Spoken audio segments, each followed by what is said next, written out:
Russia থেকে জ্বালানি কেনা নিয়ে সুর বদল এবার আমেরিকার। আগের দিনেই হোয়াইট হাউস জানিয়েছিল রাশিয়ার তেল কেনায় যে সামরিক ছাড় দেওয়া হয়েছিল তার মেয়াদ আর বাড়ানো হবে না। তবে শুক্রবারই মত বদল করল ট্রাম্প প্রশাসন। রাশিয়া থেকে তেল কেনার বিষয়ে ছাড়ের মেয়াদ বৃদ্ধি করার কথা জানানো হলো ইতিমধ্যেই।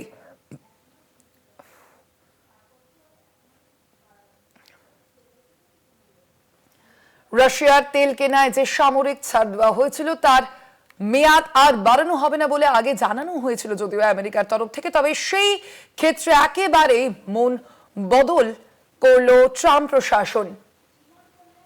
আমরা কথা বলবো এ নিয়ে। আমরা ফোন লাইনে যোগাযোগ করতে পেরেছি আন্তর্জাতিক সম্পর্ক বিশেষজ্ঞ ইমন কল্যাণ লাহিড়ীর সঙ্গে।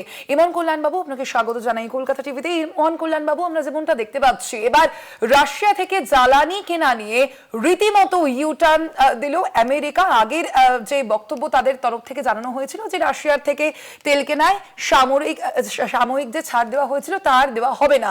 তবে শুক্রবারই মত বদল করেছে ট্রাম্প প্রশাসন এবং তার মেয়াদ মিনিমাম 1 মাস বৃদ্ধি করা হয়েছে। কেন এই ইউটার্ন ট্রাম্প প্রশাসনের, আপনার কি মত? অবশ্যই ভারতের জন্য এটা কতটা সুযোগ বা কতটা সুবিধাজনক হবে বলে আপনার মত? যেখানে বিশ্বের বাজারে চলছিল হরমুজ প্রণালী বন্ধ এবং এই যুদ্ধ পরিস্থিতিতে বহু দেশের জাহাজ ওই অঞ্চলে আটকে আছে, যেমন ভারতেরই প্রায় 15টির কাছাকাছি জাহাজ ওই অঞ্চলে আটকে আছে। তো এই সমস্যাটা সমাধান করার ক্ষেত্রে রাশিয়া থেকে তেল কেনাটা এই সময় একটা গুরুত্বপূর্ণ বিষয়। কেননা যদি জ্বালানি বন্ধ হয়ে যায় তাহলে রাষ্ট্রগুলোর যে অর্থনৈতিক ব্যবস্থা সেটার উপর চাপ পড়বে এবং আমেরিকাও কিন্তু সেখান থেকে বাদ যাবে না। এটা হয়তো ট্রাম্প প্রশাসন বুঝেছে। কিন্তু দুঃখের বিষয় হলো ভারতবর্ষ যে সিদ্ধান্তটা নিয়েছিল যে আমেরিকার কাছ থেকে বা ভেনেজুয়েলার কাছ থেকে তারা তেল কিনবে, একটা পাপেট রাষ্ট্র হিসেবে আমেরিকার যে ভেনেজুয়েলা, সেখান থেকে তাদের কিন্তু রাশিয়ার যে ছাড়টা, ইরান যে ছাড়টা ভারতবর্ষকে দিত সেটা কিন্তু তারা দেবে না। এবং যার ফলে তেলের যে দাম তার উপর কিন্তু আমাদের এই একটা যে আনা বা এই ট্রানজিটের খরচটা কিন্তু অনেক বেশি বেড়ে যাবে।